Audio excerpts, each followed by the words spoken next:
Good morning, insane children. We are back for yet another crowd designs, and I believe that everyone is here and ready to go. So for those of you who don't know, this is a crowd design session for Alice Asylum, and if you are interested in joining one of these, you can do so by becoming a patron. I think you have to be at the $5 a month level, and then you need to be there for 1 month, which unlocks your Discord access, which means you can participate live in these crowd design discussions. And we're going to drive this this morning with community ideas and suggestions that have been posted to the Asylum Wiki. You can access the Asylum Wiki at AmericanMcGee.com. And I think there's a big button there that says Asylum Wiki. And we are now under the community ideas suggestions page, and we're going to be going this morning through a section called Story. So these are ideas, suggestions, some questions related to story in Alice Asylum. All the links for this will be in the description below. So again, if you want to join us next time around, head over to Patreon, and that's where you can learn more. So let's get started.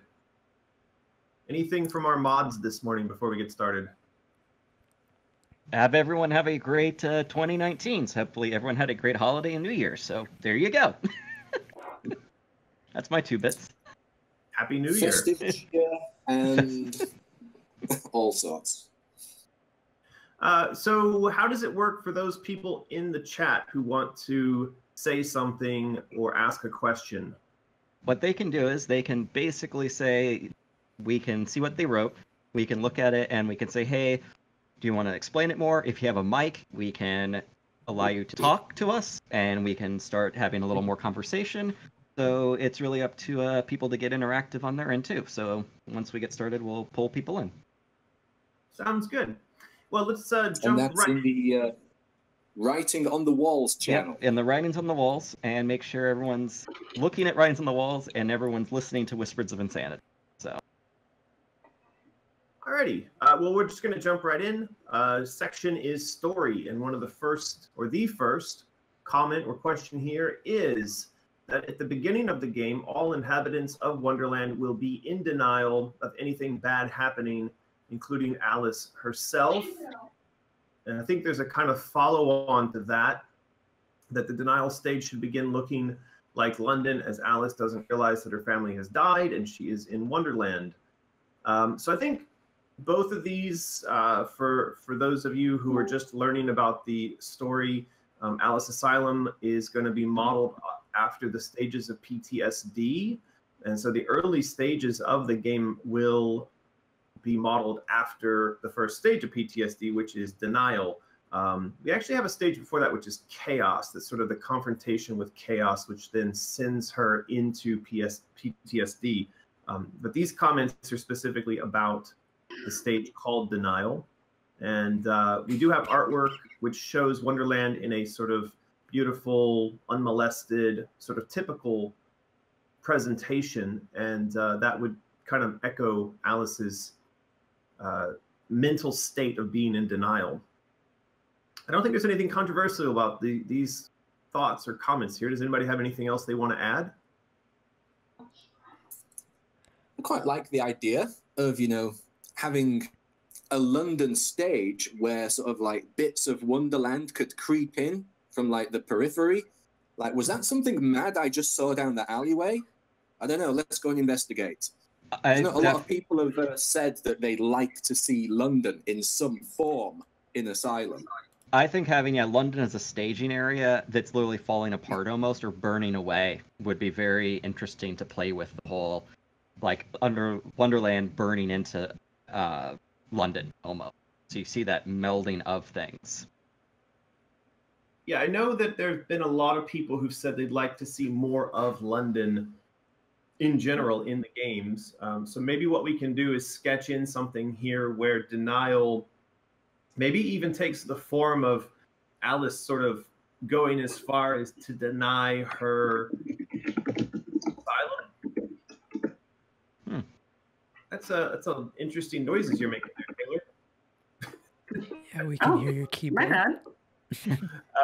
So yeah, I think what we could do is have it where maybe she even thinks she's being let out of the asylum, or she's being taken away from this by some character. But then we realize that all of that's an illusion, and she's still very much stuck in the asylum, and that Wonderland is still very much broken. Yep, like that. Anyone? Yeah, kind of a fake. That would be interesting. Kind of what people are saying. We had those funky scene transitions in Madness Returns where you were walking down a London alleyway, and then you turn a corner and there was Wonderland. And I'd actually like to do more of that. We also had sections like that in the asylum itself where there was a kind of infinite loop and the level kind of went on and ate its own tail. We could do similar things to that at the start, where it looks like she's in London, but it's slowly falling apart or transforming into Wonderland. Octo Greg says Madness Return scene transitions were excellent, and I think definitely playing that up. Yep. Okay. Oh, well, I don't think there's really anything terribly controversial in these first two comments. So maybe we move on to the next point. Okay. So the next point is Cheshire Cat would develop his markings over time. Yeah, I think we've seen quite a lot of artwork being done around the Cheshire Cat. Perhaps he's a Cheshire Kitten. I'm not sure where the community's sort of feelings are on how we represent him. But I know we've said before, perhaps he didn't have the markings, and then the markings appear as a function of either their journey through the fire or the journey through this game, through Asylum. And then by the end of the game, those markings have fully manifested. Any other thoughts? One of the best things I heard about that was that his markings are actually on his fur, but then after becoming burnt, they're like burnt onto his skin as tattoos. I think that's one of the best things I've heard about that. I'm not sure how that would feed into them developing over time. I definitely see it as like the fire is where the marks come from, is just getting sin completely away as things are. Well, I think this is one of those points where if we want to make this solid, then it needs to be a wiki entry of its own. There should be a page that is Cheshire Cat markings, and then we can just go in there and write up a bit of text that that describes how we want this to work. And also, I think we need a page, and I don't know if we have anything like this yet, but the details the various ideas we have about a Cheshire Cat. You know, we did get an image not long ago from Omri, which showed a very large Cheshire Cat, and I quite liked that, but I don't know that we sort of came down on one side or another of him being big or him being hidden. So maybe we need a page, and then we go through there and work on that. Yeah, I'm looking at the Cheshire Cat page right now. We do need to add that graphic.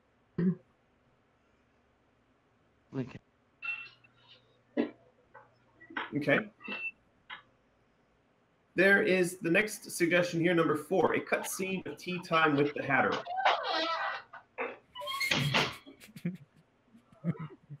Taylor really is, I think she's like our Foley person for today. I say, is somebody doing their chores at the same time as they're listening? I think she's doing Foley for us. She wants us to. So that's how you get into it. So. Sound experience. I don't know why it's picking up so much. It never does this. I'm just gonna mute unless I want to talk. Okay. Well, I found the image that we were talking about of the before and after fire that I'm just posting into the discussion. Okay. So people can kind of see what fire. Yeah, this is the Cheshire Kitten image, and yeah, it's got the furry on one side and the burnt on the other. I like this. I mean, when I first saw this, I think all of us, when we first saw this, thought, hey, a Cheshire Kitten, that's a cute idea. But then at the same time, when Omri sent the most recent version of that large Cheshire Cat, that really stuck with me as well. I think that, you know, we justified that on the basis of young Alice would have had a distorted perspective of the size of the things around her. And so, you know, having this sort of larger presentation of the cat might make sense.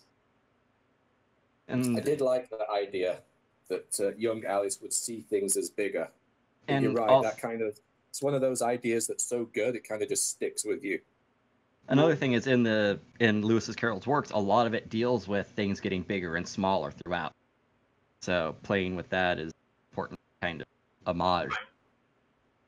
Why don't we put these images on a page, collect everything together, and then I kind of feel like we're going to need to come up with a system. I don't know if it's voting. Maybe, the first thing we need to do is vote on or talk about a system whereby we make these sorts of decisions when it's not clear. Like, because I could see this going many different ways. I like Cheshire Kitten. I also like the Big Cheshire Cat. And to me, it almost this sort of thing comes down to a bit of a coin toss. But I feel like that's where if we had a system where the crowd could vote, this might be one of those places to have that kind of decision. I could look at adding that to the wiki, or actually I think also, if I'm not mistaken, Patreon does offer polling as well, so we can look into those options. Okay. Figure something out. Probably pretty fast to set up a survey monkey, even during this Discord. Actually, that might work too, of having, or just a straw poll might actually be best. If you've ever used that. Okay. I have not. Yeah, let me see if I can do that. So we're kind of bouncing back in the comments here, but Luca Severs says that he thinks that the denial area could work as a stealth section. And then inmate Ches says, I agree with Luca on that. I think that we have talked about this in the past, and I'm a really big fan of this, that early in the game, so like in the denial stage of the game, Alice has not yet acquired the ability to really engage in a battle or to fight. And in fact, she ought to be pretty damn freaked out by everything that's going on. And so I think that having the early section of the game have stealth in it or be focused largely on stealth would be a really good idea.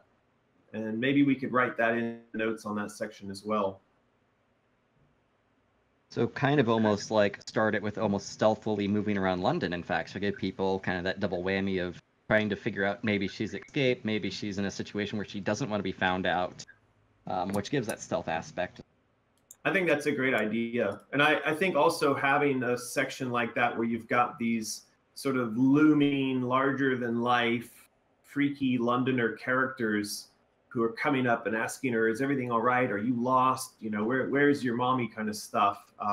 That's the typical stuff of nightmares for children. And so I think that would be great, is to have her, obviously she's not armed and she's not able to fight in London, and then have that transition into Wonderland. Having that early section of Wonderland be purely exploratory is, I think, could be quite interesting. People saying.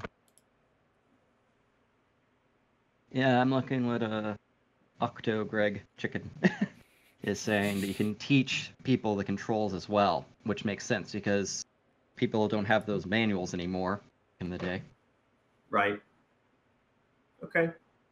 Trying to see if anyone else has anything said. So we've got a comment here from Truth Decay. I think that some thought should be put in before the design talks, and perhaps pre-creating some straw polls. The links could be posted in chat. We could do, although, during this type of talk, I mean, it might have been that people actually came out and said, hey, on the subject of the cat, we strongly feel X or Y, in which case we wouldn't need a poll. So I'm okay to leave it open to discussion and then do polls later, but we can try to do a little more prep in the future.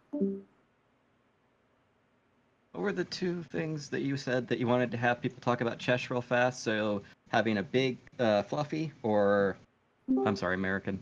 I've just gone to straw poll and created a poll. I was doing that right now too, so how dare you? Beat you to it. So I can post that in the writing on the walls section right now, and let's see what happens. The option is cute kitty or large kitty. We can also put that in the for the video on YouTube. So You if you kidding? want to vote in this straw poll regarding the large cat or the small cat, then you can always go and do that. Both those images they are on Patreon. We'll also put them up on the wiki, in case you're curious. Did you have it so people want both? Large kitty's winning already. Large and cute. All right. We're moving on to the next story point here. So someone mentioned, this was point number 4. We haven't really covered this just yet, but a cutscene of Tea Time with the Hatter. I think that's just sort of a given. And we already have some imagery from, I think, Omri or Joey that shows Alice on the table during the Mad Hatter's tea party. So yeah, no worries about that. I'm pretty sure that's a pretty classic scene that everybody likes to see. Point 5 says, the beginning of the game starts before the events of the fire, and Alice is having a tea party with the Hatter before him telling her to wake up due to the fire. And then we hear the scream of Alice jumping out the window. This kind of point is, it's well taken. We are still in a phase where we're trying to figure out, like, what is exactly the opening scene of this game? What is the first frame? What do we see? And that's something I'm working on with RJ right now. There's a lot of ways we could come at this. It could be we could come at it from a point way in the future of the story and then having to look back. So we've mentioned this before. That is that it could be that the Alice of Alice Madness Returns, after pushing Bumby in front of the train, we pick up right there, or we pick up shortly after that event, and then it's her casting her mind back to the night of the fire, and that opens the game. Or it could be young Alice who is recalling or living through those events, or it could be some mix of those things. So I think it's a bit early for us to know, exactly what those first frames are, but it's something we are talking about. If I'm not mistaken, the opening of AMA is her having tea with the Hatter and just a general Wonderland scene before fire. So, could be wrong. I would have to double check. The opening scene of the first game is that camera that moves through their house with the story being read in the background. So you hear voiceover from the book, and it is the tea party, and then Alice being told wake up, and we see the cat knock the lantern down, and the fire starts. And so yeah, I mean, what's been described here on point 5 of the story stuff is a almost literal retelling of the opening of the first game. 2 things have come up that I wanted to bring up is Truth Decay says, honestly, old Alice speaking with young Alice is favorite. And I think we have talked about having it of that perspective, especially with Shadow Alice. And I think that's a good way to start it. And Never Too Dark also says that in Madness, the Alice and Tank the same size. So there's that issue. Yeah. So I think what we want to do is probably go with the Shadow Alice story that we're developing on now. That is going to be older Alice reaching back in her mind to recount, relive, and to explore the events of the Asylum. That I think is where we're going with the perspective. I give that one my thumbs up. That's my favorite. That's also mine. Well, that's where we are. So let's move away from point 5, because point 5 is, well, it's basically point 5 is the opening of the first game, and it doesn't really do much for the opening of this game. So yeah. Okay. Point 6, someone wrote, Hatter's Domain can include writing in a teacup in a tea river using a spoon as a paddle. Yeah, I mean, so I'm not sure these are really story points. This sounds more like a level design point, or kind of a, it's a ride. Hey, let's have this ride in this level, and that's fine. I think the idea of a teacup in a tea river would be fun. Although, you know, we've seen in the past that water dynamics can be a little terrible. They seem to pull off the whole canoe driving thing pretty well in Crouton and Boy's Adventure, but yeah, I think we could look at this. The tea river and Alice in a teacup type of thing would be quite fun. Yeah. Any thoughts on teacup rides? People are saying just looks like move on. Game design and story. Cute idea. Right. So wait to see if anyone else is saying anything. Point 7, someone says Dormouse and March Hare argue while driving the teapot. Yes, that's fine. Point 8, I think this one has something worth talking about. It is that the ruin exists, but it's something that happens towards the end of the game to wipe the memory. Someone says no ruin in the beginning. It grows as the game progresses, and then someone says the ruin causes corruption in Wonderland, mutating the flora and fauna. Alice must find all the sources and destroy them. And then finally, Shadow Alice merges into the ruin. So I think what we've got going on here is a general discussion about the origin story of the ruin. And for those who don't know, the ruin was the sort of the generic bad guy that we found throughout Alice Madness Returns. It was these black blobs melded together with baby doll parts that were kind of helping to destroy Wonderland. So what's everybody's thoughts on the ruin? I think keep mixing it up, but Octo Chicken does say that you're trying to keep them separate. Smart. I truthfully like kind of having them seep in, quote unquote, because it is that touch, especially if we're using Dark Alice, but not having them right away, as it is slowly build up and almost like a blink if you miss it, almost like you have to replay it to notice, in my opinion. Right. I'm okay with the idea that we get a glimpse of it towards the end of the game, or that we get a glimpse of it being a function of Shadow Alice, but it doesn't really form up as an enemy that we have to deal with. But, you know, I think kind of a premonition of, or a hint, or a recognition of the fact there's a source of it that goes all the way back to Asylum, I think could be interesting. Birth of the Ruin might be good. In the original Alice. Yeah, it wasn't in the original Alice. So here was another idea I think that we have touched on briefly, and that is, okay, let's say that at the end of Alice Asylum, the character who moves forward into American McGee's Alice and into Madness Returns, that is Shadow Alice. And Shadow Alice leaves behind young Alice, Asylum Alice. And Asylum Alice is essentially the child self of the whole that is Alice. But child Alice is stuck, trapped back there in that time period, in that frame. What if she is in some way the source of the ruin?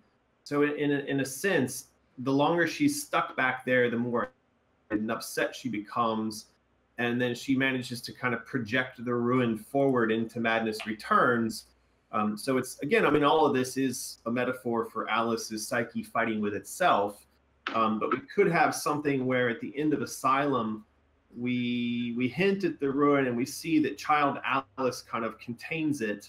And so it doesn't manifest in AMA, but by the time we get to AMR, she's decided, right, I'm sick of this, I want out, and I'm going to unleash this stuff, you know. I don't know, it's a thought. Yeah. So my thing of original Alice covered in ruin or exuding ruin. Yeah, could be a good bit of imagery. So my thinking is, if we want to tell this from older Alice's perspective, she's going to remember that ruin. And that could be a way to kind of tie that in. So even though it might have not been in there for young Alice, older Alice sees it there. Yeah, exactly. I mean, you could see it in Asylum. You could be hinted at in Asylum. but it doesn't have to don't- come forward in AMA, and it comes out in AMR. Fine. Yeah. So it kind of feels like even though she's defeated Bumby, he still has that hold on. But this is before Bumby, though, so that's the thing. But if we're telling it from older Alice's perspective, you're right. You're right. I don't know. So that's sort of time travel-y stuff. I mean, how much does older Alice's perspective affect the retelling of the story of the young Alice's adventure through Asylum? I don't know that older Alice will be dragging the ruin back into that story, if that's what you're suggesting. I think I might want to avoid that. But as someone says here, Luca says Bumby was technically always there, and that's true. So the source of all this malice, the source of all the ruin and all the problems has been there from the beginning, but their influence has been subtle and then growing over time. So that's why I'm saying we can make, I think, a reasonable kind of exception for there being a hint of ruin in this game, but it shouldn't play a major role. Again, it's kind of a foreshadowing. It's like if you played AMR and you know that there's a thing called ruin and you see a little hint of it at the end of Asylum, you'll be like, hey, there's the ruin. I know where this is going. Yeah, I mean, I definitely see it as kind of as the Kaiser Sose thing of you see it the first time, you don't notice it, then you watch it the second time, it's like, oh, that's how it goes. Yeah, exactly. That's kind of what I meant is younger Alice wouldn't see anything off. But us as the player, we would be like, oh. Yes, that's correct, and that's the goal. That's what we'd be going for, is just to sort of. I mean, it's an homage. It's fan service, right? It doesn't have to be there. It's not going to change anything that happens forward in the story, but it's just for us kind of fun to be like, hey, look, there's some ruin. I know where this is going. Everyone ices, everyone's green, yeah, so it should be a throwback to... Okay, so then what I would recommend is a page created on the wiki called Ruin, and then that just describes what we just said. That is, it can make a subtle appearance towards the end of the game, and then maybe put a note in there that might have something to do with young Alice. It might not. We can kind of figure that out a little bit later. Sounds good. So, I still want us to eventually explore. There's this end scene. There's going to be this moment of realization for us and for Shadow Alice and for young Alice. They're going to be the three of us sat there at a moment where they all come together at the end of the story of Asylum, and we realize that these two characters, Shadow Alice and Adult Alice, are kind of the same, and that young Alice and us, the player, have to make a decision to trust them or to allow the story to unfold as was meant to be. And so when that happens, there may be something about the character of young Alice that suddenly becomes quite dark and screwed up because it's been trapped there all this time, or suddenly realizes that she was abandoned and trapped there all this time. That could be a moment where we start to see that, hey, this ruin thing is trying to take over and she's turning into it, and it's got to be fought and defeated in order for the story to resolve properly. I'm just brainstorming, but I'm saying there's still that final scene that we're going to have to work on and figure out who wins. How does it resolve? So if you're asking like a who wins scenario, would we then maybe give players some choice, kind of like the BioShock thing? Did you harvest the little girls or not? Yeah, it could be something like that. And as we've said, I mean, BioShock's a great example with the, would you kindly, I'd like it if at the end there we have that kind of realization that, oh shit, all along I've been fighting Shadow Alice, but I am Shadow Alice. I am a tomato. Exactly. All right. So point 12, I think, moving on. So point 12 is Shadow Alice or Shadow Alices merge together to create Final Shadow Alice, who is the antagonist of the game. Powers that you previously used in the game are now used against you. Yeah, we've talked about this, and this is kind of going into what we were just discussing. And also, the next point is Shadow Alice has the ability of rage and hysteria from the previous games. So this is kind of going towards everything we just said. That is, we're going to have to figure out the ending of the game as it pertains to us, Shadow Alice, Adult Alice, Child Alice, and their final confrontation resolution. I don't know. Obviously, we don't know what the answer to all that is just yet. Is there a page on the wiki specifically about all the Alices, though? Shadow and Adult and Child. It might make sense to create that page, and then we could have that discussion there. So I know we have her as a protagonist and having they have a separate page for Shadow. Normal. I think that would make sense because it's a large enough topic to have one page that captures all of the manifestations of Alice.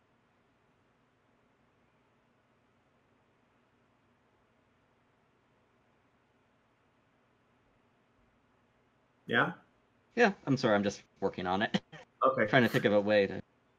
Okay, so if we move on then, point 14 is Wonderland characters change as the game progresses, becoming darker and more twisted like we see in the previous games. I think that the suggestion here is that maybe when we start off, the characters we encounter don't seem as twisted or in the style that we come to expect from the first two games. I think this is a fair enough point, and it's a point that I like.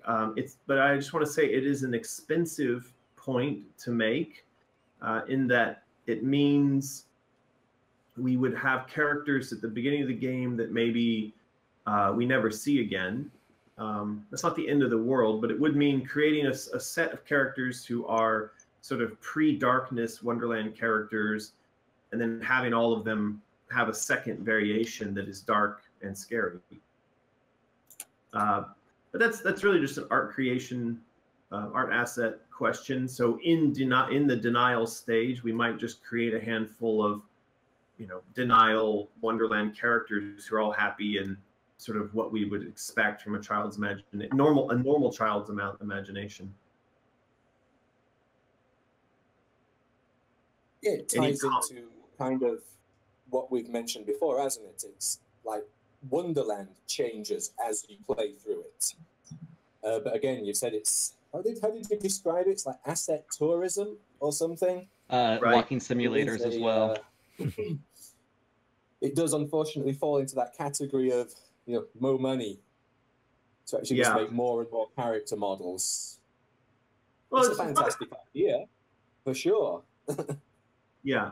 Well, it doesn't kill the idea. And I think this is something that as we start to get into, the discussion about art and modeling and animation, then we'll map out what those characters are, and we'll try to fit that type of thing in there. Okay. So point 15, someone says, Alice earns her classic blue dress at the end of the game. So I guess the point here would be that until you get to the end of Alice Asylum, you don't have the blue dress. I think people would get upset about that. It's classic, it's iconic. You don't keep that for people. So I think the point of this... Go ahead. Go ahead. I think her idea was more, you earn you become the Alice we know and love. So before you're, this scared little girl, now we're technically Shadow Alice. It's her dress. Yeah. I get the idea that the blue dress, the classic blue dress, it's of great value for us as fans of the game, and and to Alice as a character. And of course, you know, it's a pretty classic idea that you might go back in time and then show how the player acquires their classic appearance, or their blaster, or their lightsaber, or, you know, that moment of, hey, discovery, and this is a part of my character now. I think the question is balancing that against the expectation that as we play through this game, we are playing the character that we all know and love. And if we withhold the delivery of the blue dress all the way to the end of the game, you might have a lot of people who are upset that, hey, this isn't the Alice that I wanted to play. Well, I like the idea of earning the dress, though. It just could be that we do it a little bit earlier in the game. I think the earning does make sense. I think, as people are saying, I think truthfully after denial, after that first stage of her having hidden, I think allows her to finally take that dress. Basically, that would be like maybe the first unlock would be earning that dress. I like that idea a lot. I think we go into denial. You know, when we first see her, she's in her asylum garb, and then we go into Wonderland and she's wearing, because we've already got a denial dress, and it could be that there's just a big buildup and like a big yay, you know, moment for when she gets the actual blue, the classic dress, but that could happen at the end of the denial stage. And that could also be the moment that transforms her into a warrior, into a fighter. And that could be a really powerful and exciting and meaningful moment for everybody to get that dress. And then, of course, you've got that dress and you can play with it throughout the entire rest of the game. I like that idea. Definitely. Yeah, it works a lot better that Yeah, way. earning it for sure. You're earning it, but it's not given to you, and it's not held away from you. Right. Well, Truth Decay is saying here, I just don't understand what the blue dress would signify in a thematic sense, that it would be sensical as to why you would acquire it at the end. Well, the answer to that, Truth Decay, is that we would have to build up the significance of the blue dress. So, you know, my short answer to that would be something like, earlier in the game, we would show that her sister wore the blue dress when her sister was being a strong, willful, and independent woman. And so that in Alice's mind, the idea of this blue dress held significance in that respect. And so that her acquiring such a thing, you know, at the end of this game, for example, that would be the meaning assigned to it. Hey, now she's become what she viewed her sister to be, which is this powerful and strong female role model, right? So we may still want to do that. I think that if we're going to deliver for the first time the blue dress in Asylum, should anchor it in some sort of significance. So that's an excellent question, and I think that, you know, we wouldn't just hand the player that dress in a vacuum. It would fall flat for anyone who's not played the other games. We would have to anchor the significance of a blue dress in something like the narrative that I just described. It's a tricky one, because obviously people do want the classic dress. I mean, part of me I would feel that maybe Asylum would also like its own identity and its own classic dress that cosplayers could get behind, and something like the Ash dress. I'm proper on the fence about this. All right. Well, we already have an entire wardrobe of dresses for Asylum that are unique to Asylum. So I don't think that, you know, from the game's perspective, there's a lack of unique fashion content.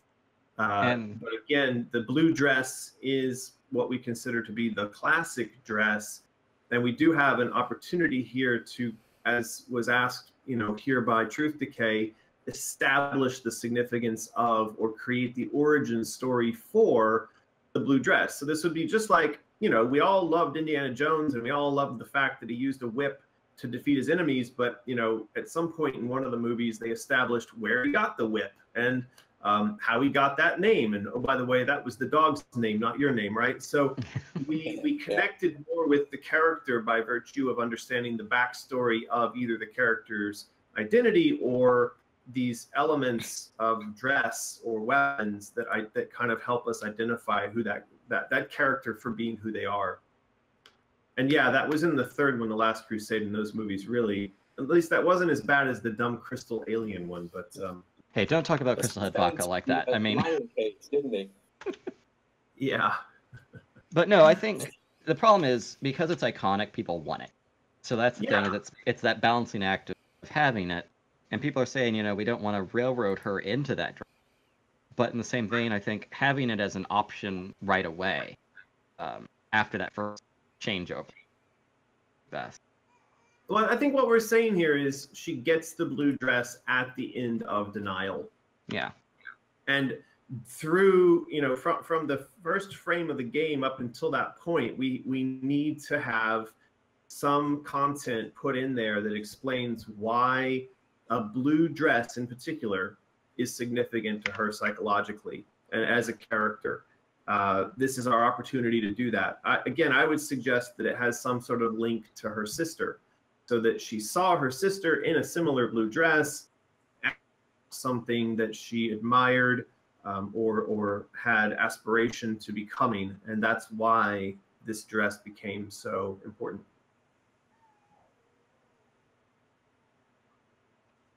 The Octo Chicken says, it's a risky thing, though. If done poorly, you end up with something like Solo, where the explanations feel ludicrous and unnecessary.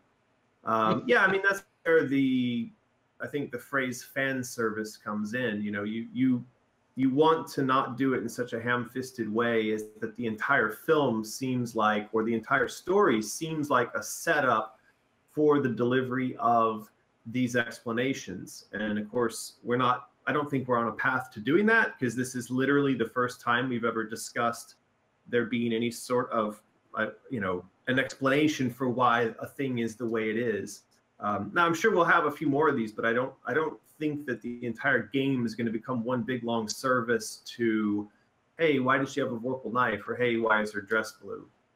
So. I was just thinking, too, is if we're dealing with the blue, the complementary color to blue is orange, which is still a yellow. So that also showcases a little bit of that, maybe art wise. You'll have to say that again. I'm sorry. Blue, the complementary color, the offset color is orange. So the Denial dress, if I'm not mistaken, is a yellow dress. So the colors are clash. Okay. All right. And never mind. It's just, yeah. Disregard. Okay. Move along. Okay. Great. So this is we need to know Solo's last name was assigned to him by some Imperial soldier. I believe this is not Alice related. Yeah. Spoiler alert. Since we're on the Solo. Since we're on this topic of Solo, I didn't think it was that terrible of a movie so soon. We enjoyed it, didn't we? We thought it the was fan. all right. Watch out! The fan police will come to you. Yeah, I know. Okay, let's move on. Moving on. The train is seen in Wonderland, but it is the Mock Turtles train before Bumby's corruption. It should look like a toy train. Yeah, I mean, this is fine. And I think that actually, did we not have some sort of hint to a train in the first Alice as well? I mean, there is a concept of trains and Wonderland having trains in the books. And that's one of the reasons why we decided to have an infernal train in Madness Returns, is because trains are mentioned as being a part of Wonderland. And so yeah, I'm just saying that's fine. We can have a toy train of some sort in this go round, and maybe it can be the Mock Turtle driving it. That's fine. I think in Madness Returns, he mentions that he used to be the conductor of the train, didn't he? Yeah, he was the conductor of the. Yes, he does have a line about that. Okay. So the next point is that this is point 17. Asylum inmates have circus counterparts that are forced to perform along with Alice. There's quite a number of bullet points underneath this, but I do want to say that I have been thinking quite a bit about the circus aspect of this game, and also how, like, this idea that we have of our community being the insane children might link into that we could find that the insane children are the ones who populate the circus, and that at some point she's being sort of pulled into that, and it's an allegory for, it's a mirror to the asylum, which I see is also mentioned in the first point of this line 17. And this kind of goes like to the thing I mentioned before. Maybe we have all the insane children able to write little backstories and then have those put into the game. So whenever you run into an insane child in the game, you have a chance that you'll find your own little backstory written into those insane children. Well, Lucas Severus seems like trying to get him to talk, and that's okay. All right, is that about Solo? Is it about Solo? No, he's the one who wrote all these bullet points about the circus. No, I want you to talk. I'm just trying to get you unmuted. One of us can figure that out again. I got it. Okay. All You right. got it? No.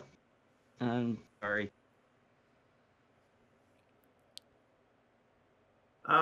So are we just going to go Testing. through the points? Oh, yep, Luca, are you there? Testing 1, 2, 3.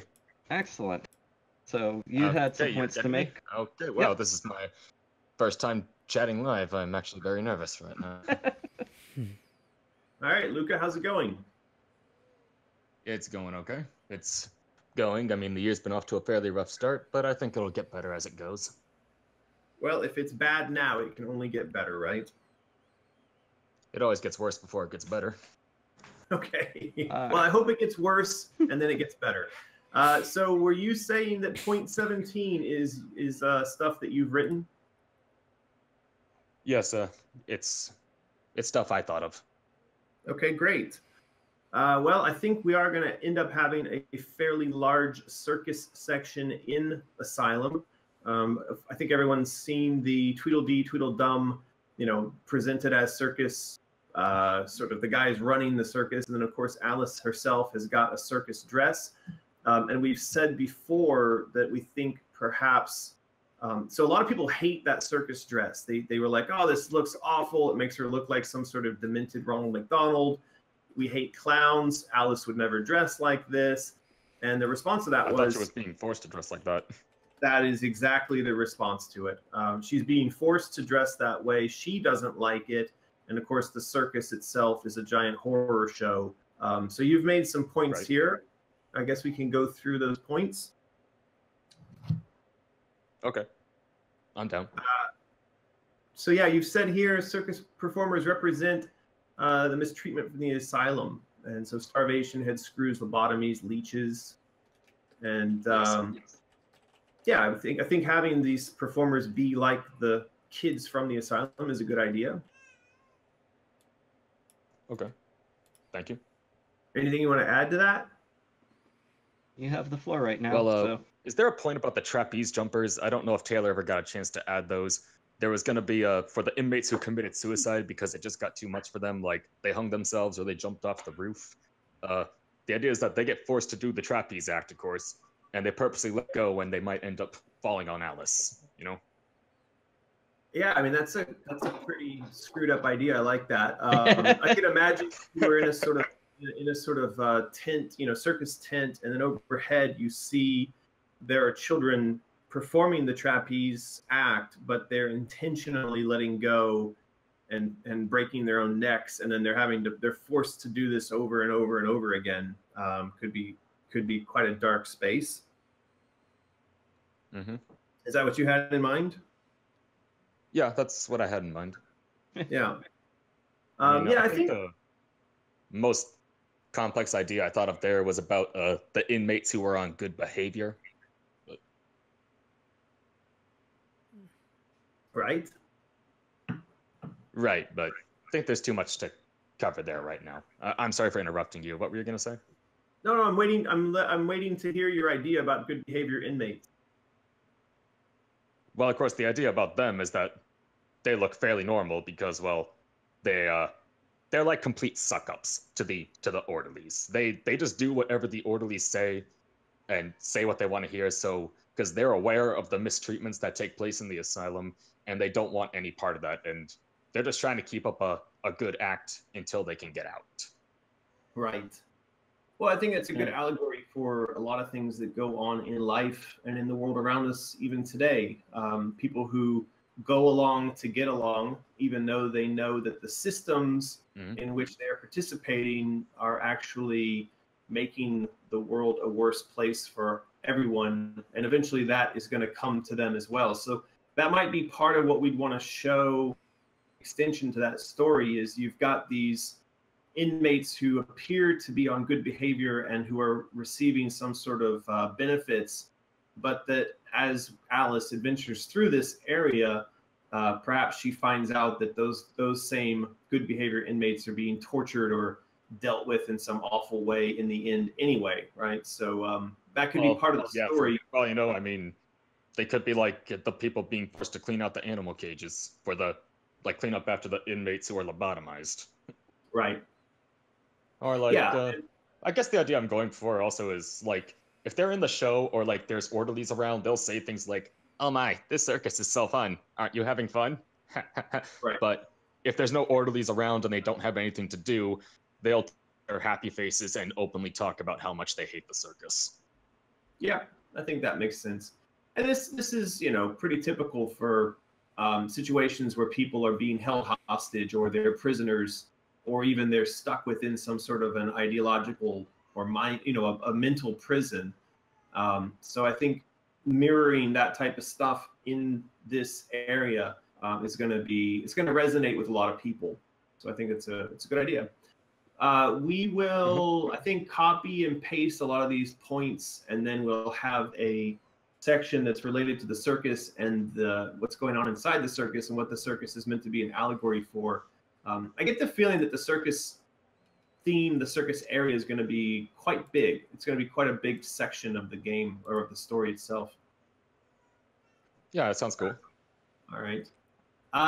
Is there anything else you want to cover here? Because we've actually got point 18, circus enemies with electric attacks to symbolize electroshock. I think that's a cool idea. Although, well, yeah, I mean, I'm a little worried that that's a little too close to the Suffering. I don't know if you ever played that game, but, well, the idea in that game is it's similar to this. It's just that game takes place in prison, and all the enemies are like a manifestation to a form of execution. And right. One of them was the electric chair. Well, we can't help that kind of crossover sometimes, but I think we do want to figure out whether or not electroshock was a thing that was happening at this time in history, because I think I looked this up before and found that the use of electricity for shock therapy maybe didn't start for a little bit longer. Oh, okay. Well, yeah, I guess we could drop that idea then. Well, we just need to research it is all, to make sure that it's in the right time frame. Point 19 says she's forced to perform in the circus by the Tweedles. And so I think this is kind of a repeat of what we've already discussed here. And that this is some description of a cutscene. And but yeah, I think we're all on the same page here. Alice in the circus with the Tweedles as the ringleaders. Anything else, Luca? Well, I mean, think of something else. I know there's quite a few enemy types I thought of, but which ones didn't we go over? Well, if you want, you can check out on the wiki, made a circus page, so you can, if you're not signed up, you can sign up and start commenting on there too.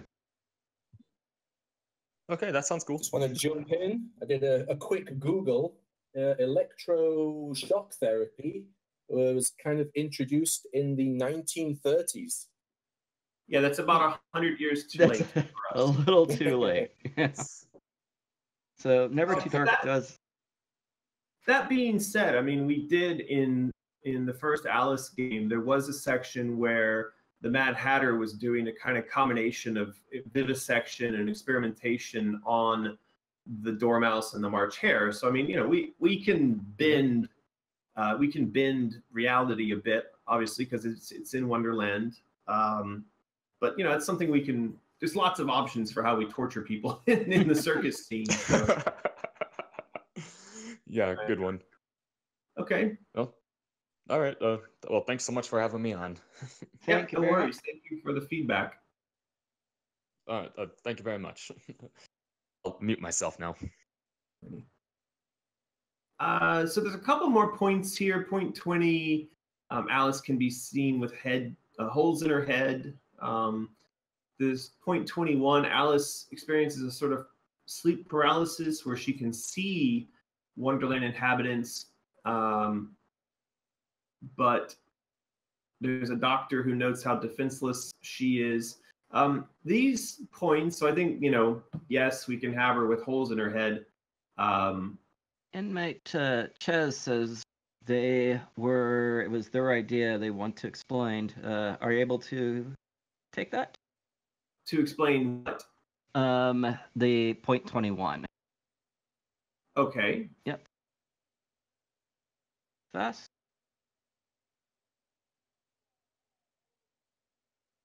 Testing, testing. We can hear you. Are you good? Yes, I am. I'm not sure if I'm too quiet, so sorry in advance. The way I was thinking of it is the scene near the end of AMR after she finishes one of her trips to Wonderland, and then she wakes up in the straitjacket and then goes through like the different things that they did in order to torture her. And when she goes to the asylum lobby, how she sits down and then some of the NPCs sit on opposite sides of her and to discuss the lore. And then also the infernal train scene where she goes to the different inhabitants of Wonderland and talks about the fire. I was thinking what could happen is after one of her trips she could wake up in her bed in the asylum, but she tries to get up but she realizes she can't move, hence the sleep paralysis. And like as she's desperately trying to struggle and get up from it, it could be a mesh of both those scenes where some of the different staff from the asylum, as well as their Wonderland counterparts, like hang over her as she's desperately trying to struggle from her bed and make different comments, kind of like how they did in both those scenes from the game. Right. Yeah. Well, it sounds like an interesting scene, and to try to represent the concept of sleep paralysis in that scene. So it's well noted. And yeah, I think any other comments or any other bits anybody wants to add to that? I really wish that we had. Unfortunately, this is one thing where being platform agnostic sucks, because like the Psycho Mantis fight in Metal Gear Solid, where your control fought you and things like that would be amazing. But because we don't know where it's going, we can't guarantee things like that. Just things that take control away from the player for a little bit would be something at me. I think we are going to end up trying to do a couple things like that, though. Yeah. Because it doesn't matter whether you're playing on a console with a controller or you're playing with mouse and keyboard, we can still mess with the controls. Yeah. No, you're right. I'm just, when I think about that, the best one was Psycho Mantis. We had to unplug the controller and plug into player 2.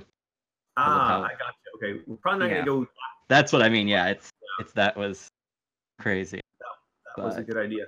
But yeah, as far as this scene goes, and trying to represent sleep paralysis and Alice hearing the characters, talking about their backstories or the situation, that's fine. So we will keep that in here, and I think we can move on. All right, thank you so much for having me. Thank you. So point 22 is going back to the idea of her having a smile painted on in the circus to symbolize that she was forced to take medication. Yep. I mean, this is in the concept artwork. And I think that this smile can symbolize all kinds of things. Obviously, she's not in a very happy state, but having a smile painted on your face, sort of, yeah. Point 23, add Lovecraftian to the game, like the Queen's Tentacles. I've seen this comment made a couple times. People want to see more tentacly Lovecraft type of horror, and I do think that that's a yes. I don't have any problem with that. We love tentacles, obviously. Trying to see if anything else before getting on to the hour. I want to see if there's anything left. Try to get things wrapped up. How does she get to Never Too Dark asks how should she get to the circus? Runaway thing or a mental disorder. know if we went over that. So the question about how does she get to the circus? I mean, the circus is in Wonderland, so she's going to end up going there, via some in-game, in Wonderland travel mechanism, whether that's on a train or whether that's by walking to that zone. I don't know just yet, but we'll write the story such that someone is going to say to her, you've got to go and do this thing, or you've got to go and rescue this person, or we'll create the mechanism by which she's got to go to that area, and then she's co-opted into, or she tries to sneak into the circus. So in the concept, Oh. Sorry, I was just gonna say. So couldn't it be a thing where like she's kind of in the asylum and then everything's just too much, and she like maybe turns a corner and it's a circus? That depends on where her life is. I mean, has she been to a circus before? She could comment on that. If it's something that she looks as a positive light, or it could be something that scared her. I think it's something we can work with a backstory. It really depends on how you look at it. Yeah, it's a little bit early to be suggesting exactly how the transition takes place. We are going to get to that point, I think, relatively soon, though, because we are starting to map out the specific chapters, and then we will start to work on the transitions between the chapters.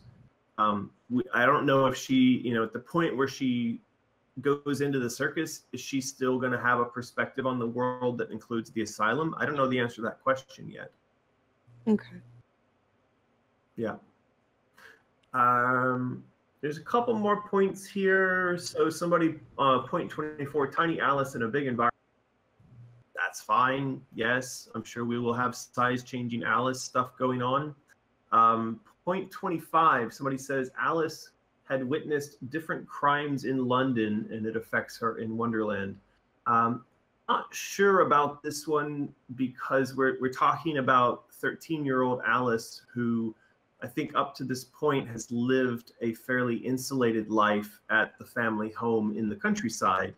And then the family dies in a fire, and then she's in an asylum. So I don't think she's had a lot of opportunity to go around London and witness lots of crimes. If somebody has some different perspective on that, let me know why that might make sense. The next point, point 26, that she's made it out of Wonderland and returned to London, believes that she's made it out of Wonderland and returned to London only to see everything catch fire, and she's never left. Yeah, I think we're going to probably have a couple of different fake outs like this, where she thinks she's being let out of the asylum, but she's not, or she thinks she's made it out of Wonderland successfully and she hasn't, or she's back home with her family. Oh no, suddenly everybody's on fire. I think we do want to come up with a couple of these sort of fake outs, and just to mess with Alice and mess with the player. So we hit 25. Do you want to call it a day? Yeah, I think that's it. I think we got through there. So does anybody have any follow-up or wrap-up questions before we call it? Lucas Sever. Yeah. All right. Well, we're waiting for any last or follow-up questions. I think I'll again mention that this has been a crowd design discussion for Alice Asylum. This is driven by the wiki, which you can find at AmericanMcGee.com. And we are taking comments and having discussion with our insane children over on Discord, and you can get access to Discord by becoming a patron. All the links to access these things will be found in the description below. And so we do invite you, if you're interested in participating in this process, to follow those links, become a patron, jump on Discord, and be here for the next crowd design discussion. I think that's brought us to the end, and I don't think we've got a lot more comments that we need to address here. So, a few things. Are we ready to call it a day? Yeah, I created the circus page, as I said, so people can go there to comment and discuss things further. We have the draw poll up that Martin created to go with which version of Chesh. So We want everyone getting involved, and also I'm going to do the horrible thing of tell your friends, join the Patreon, do all the things. Haha, I beat you to it, American. Do the things. The links. All right, everybody. Well, that was yet another productive and interesting discussion. We'll get all this stuff put into the wiki, and then we'll come back and do more of this again next week. Thank you, everybody. Excellent. All right. Bye-bye. Bye-bye.